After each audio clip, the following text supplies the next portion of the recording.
Hi guys, welcome to Karlpopewoodcraft. I'm Karl. In today's video we're going to be making a simple charging station for our drills and drivers. We've downloaded some plans off the internet. It's all from the Tool Belt channel and I'll put a link in the description to the original video, and I just want to say thanks to the channel for sharing these free plans. It's much appreciated. Jakob's going to be building this all on his own today and I'm just going to be videoing and supervising.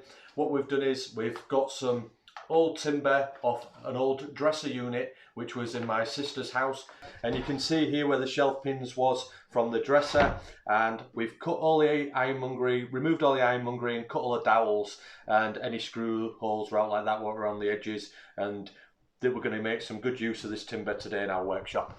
The first thing Jacob does is sand all the pieces of timber down with some 120 grit sandpaper to remove any dirt and residue from where this has been stored out in the shed. Next we move over to the table saw where Jacob sets the fence to the required distance. I then demonstrate how to cut the timber safely, and then Jacob takes over making his first cut. We won't share the dimensions of all the pieces that we cut today, but we'll share the plans in the description below. We then move over to the miter saw where we do all the cross cuts. And just while Jacob's making all these cross cuts at the miter saw, I'll just say, if you like this video and this type of content, don't forget to like and subscribe because we release these videos every week. The remaining cross cuts are made using the crosscut sled.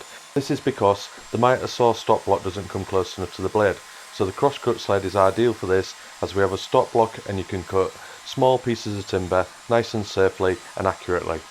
This crosscut sled is excellent and it's relatively easy to build, and we have a full build video on this and I'll leave that video in the description below.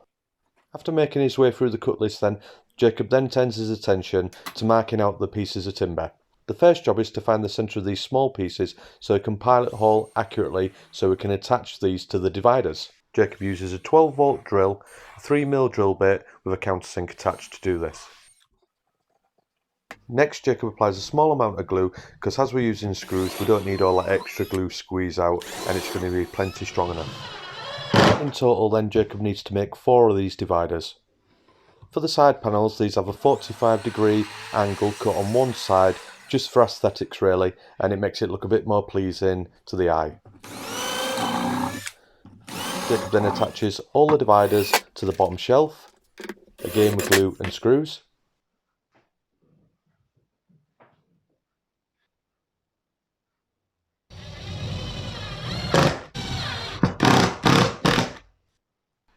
He then attaches 2 smaller pieces, again with glue and this time with some brad nails, and these are part of the holders which hold the drills in place.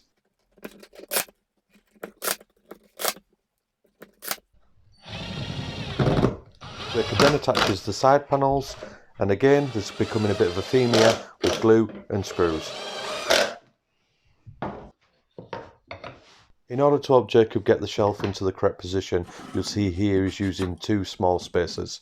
He can then put the shelf onto these spacers and press it down firmly. He then pilot holes and screws the shelf into position.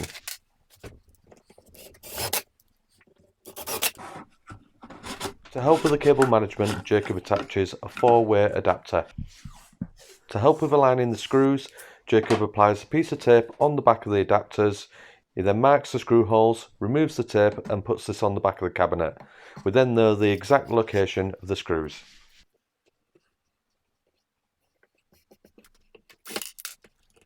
Jacob then pilot holes and drives in 2 small 25mm screws to clip the adapter onto. And then last but not least, Jacob mounts it onto the wall using a spirit level, and because we've got 15mm thick plywood walls, we can screw this directly onto the wall without any worry of it falling down onto the floor.